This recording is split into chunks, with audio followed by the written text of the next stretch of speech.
I wanted to share with you some of the challenges that we've been going through in the last couple of years around dropped objects at Suncor, both in the upstream and downstream.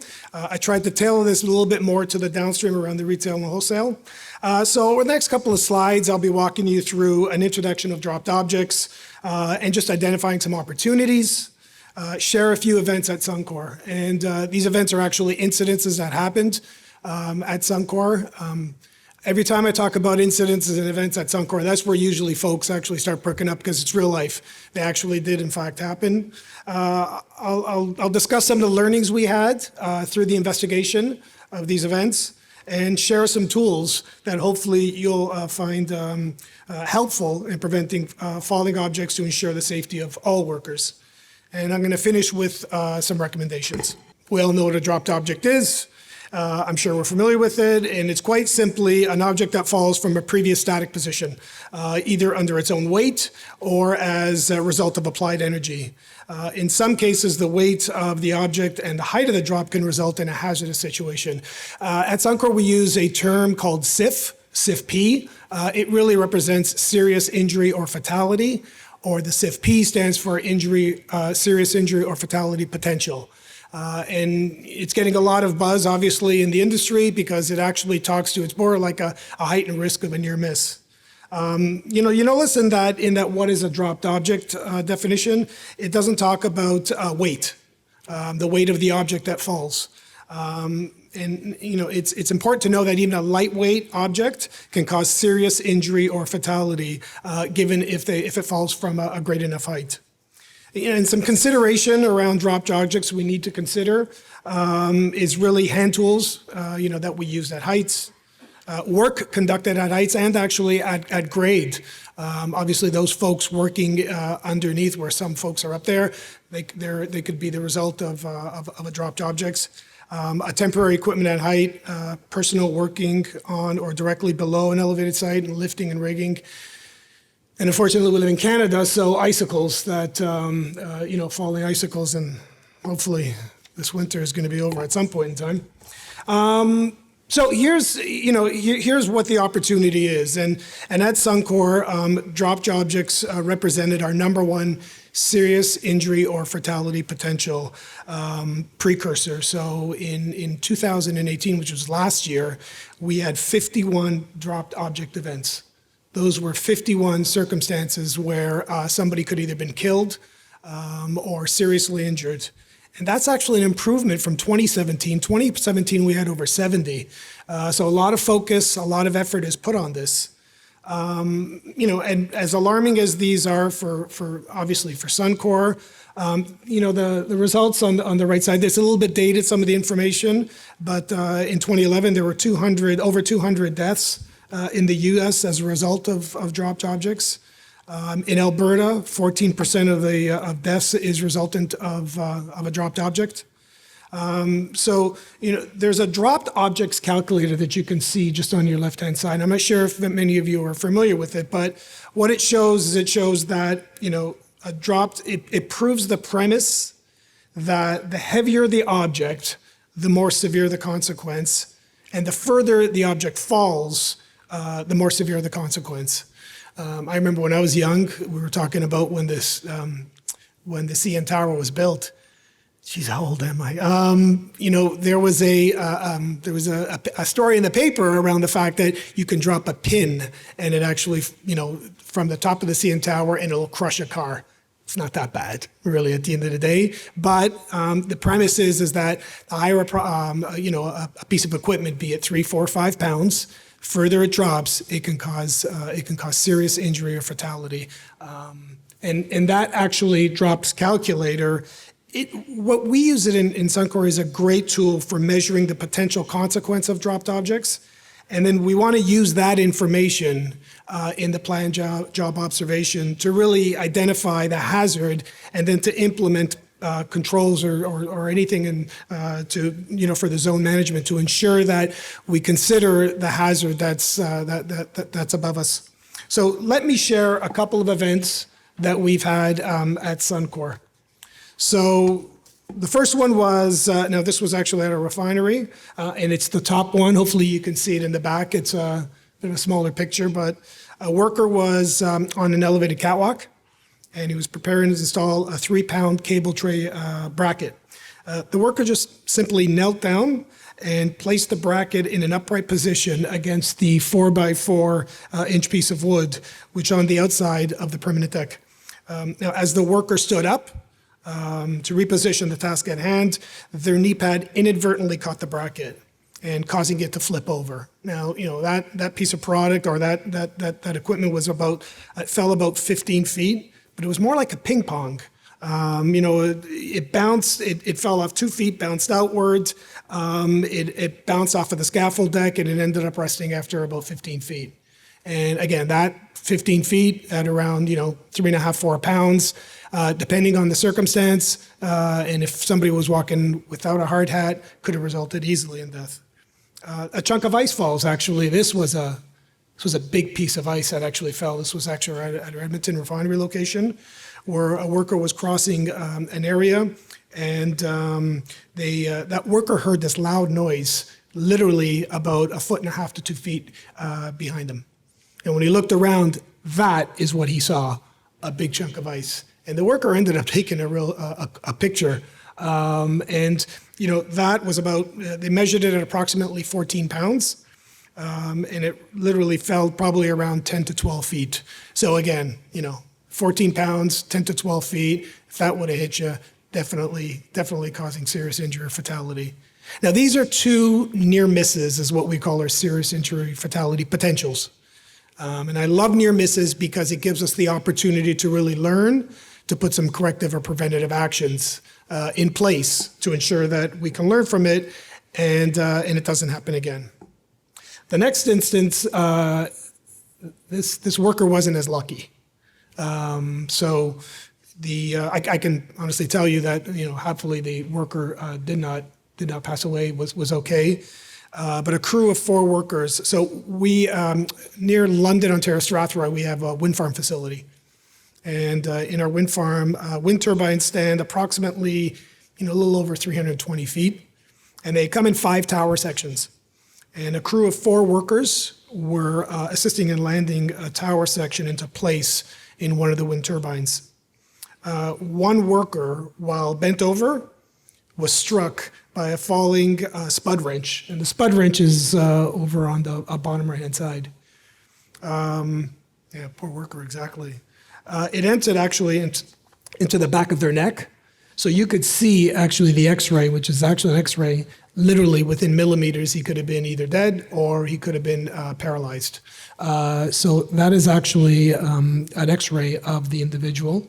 And you can see in the middle, that picture, the worker has actually had to hold the spud wrench in place while he's being sent to the hospital.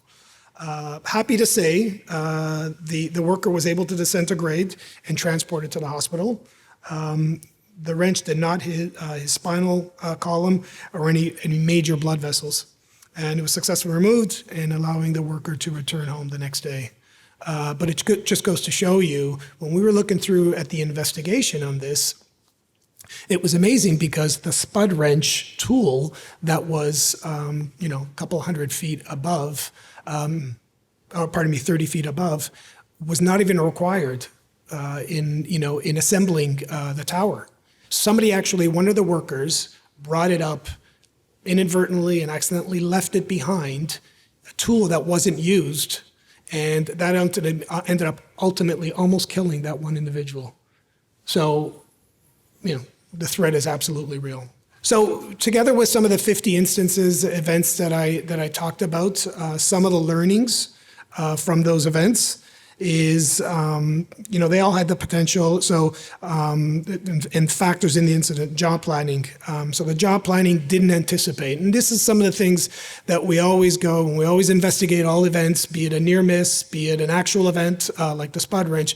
We want to make sure that we understand what are some of the corrective or preventative actions we could have put in place to ensure that this doesn't happen again.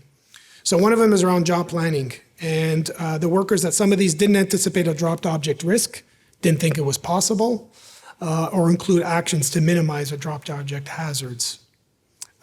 Either a last minute risk assessment or a planned job observation didn't identify the dropped object risk, or did not identify the risk, but identify actions to minimize that risk. One of them was actually vibration and movement. And it was placed a previously static object into motion. It was one of those things that it was never thought that vibration or movement could ultimately have caused either an icicle to fall, over 10 feet, or a tool to actually fall on its own through the vibration or movement. Tool selection didn't minimize dropped object risks. There are often tools that are available designed to minimize the risk of a drop tool scenario. Shortcuts were taken. Our management of chain process in a couple of these events was actually not followed, and procedures obviously were not followed. And ultimately, safety equipment just wasn't used. For example, in some instances, there were no tow boards or scaffolding. There was no lanyards for securing or tethering that, the tool pouch to make sure that those drop objects don't take place. One of the reasons why I wanted to bring that up is I wanted to chat with you folks today about hierarchy of controls. I think that there was a gentleman on the video that had said that there are certain hierarchy of controls in PP&E. Your hard hat is typically your last line of defense. And you can see there on the bottom kind of inverted triangle that the PP&E is the least effective when it comes to putting controls in place in an effort to keep everyone safe. So we'll start up at the top, and it's really that the first one is that elimination. So physically removing the hazard. It's ultimately assembling items at ground level, and these are just suggestions and some of the things that we can, when the opportunity does present itself, to be able to take advantage of these. We should absolutely be considering it. So physically removing the hazard is assembling items at ground level to eliminate the need for small parts and tools at height. Planned work to eliminate the need for multiple trips to elevation. So it's that, it's that planning component. Around the substitution, around the engineering, utilizing tow boards and lanyards will actually isolate people from the hazard. Substitution is obviously replacing that hazard when possible. That's a bit of a tough one. The administrative side, and this is where I think that post did a really good job in identifying some of the dropped objects line items within both the daily safe work permits and the planned job observations on both post forms. And also control zone and communication. I think that's absolutely important. Remember, the control zones established beneath the work area needs to be appropriate size, and really should take into consideration deflection. So when you have, a tool could ultimately end up bouncing off something and going outside of the control zone. So that control zone should be either, flagged off areas, flags, but ultimately, entry within the control zone must be limited to just individuals in need to perform the work. So having that control zone is critical. And then, ultimately your PP&E, which, again, as we can see from the video, is your last line of defense. So here are some examples of some dropped objects, controls. These, recommended preventative mitigating controls for dynamic sources of dropped objects.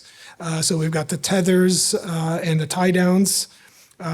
Tool retention products require training. It's important to know that these tool retention products do require training to ensure proper use, as well as care and maintenance of the equipment. So, assessing, taking a look at that, any of those tools in place to make sure that, they're operable and they're not in need of replacement. Reviewing manufacturer's information provided with each unit. And we all should be mindful of weight classifications. So only use those tool lanyards used for the type of weight and control. And then remember to use the tool retention while on ladders and stairs as well. I know a lot of our businesses operations, we actually go up and down ladders. So not just, once you reach your work area. And then, some of the things that we actually try and review at Suncor in all investigations is we try and employ the 5 operational discipline behaviors. And that's our way to ensure safe, reliable operations in an event to get to operational excellence. So, there is that seek understanding, which is learning, seek knowledge and dropped objects in and around your workplace. And those are some of the things that when we identify, some of these OD behaviors were actually missed. Observing, be on the lookout for dropped object hazards, anticipate those potential problems. Around intervening, it's important to make sure that we all have each other's backs. We're out there, and if somebody is actually doing something that's putting themselves or other coworkers at risk, it's intervening and stopping that, that action when it's necessary. I know it's a bit uncomfortable, but the approach is very important and ultimately could end up saving somebody's life. And then reporting. I know the accountant in me always talks about reporting, but reporting is excellent. And again, it's really reporting every incident and every near miss. Again, I can't stress that enough, that reporting of near misses is really great. I love near misses again because it gives us the opportunity to learn and no one gets hurt. Ensure actions are taken and learnings are shared. Obviously to err is human, but if you keep making the same mistake over and over again, well, then there's a problem. And hopefully that reporting and sharing those informations will help. Taking action, ensuring all tools and equipments are tied up when the job is complete. And that was one example of that instance that we had in the wind farm up in Strathroy, where that tool, that spud wrench, was actually left, unattended. Somebody they left it there for a couple of days. The thought is, literally when they were picking that thing up, it fell and it almost killed somebody. And then ultimately inspecting, conducting regular workplace inspections for any dropped object hazards. And we've got to stop the drop at Suncor to make sure that we, minimize that the number of dropped objects and keep everyone safe. Well, thanks for your time today.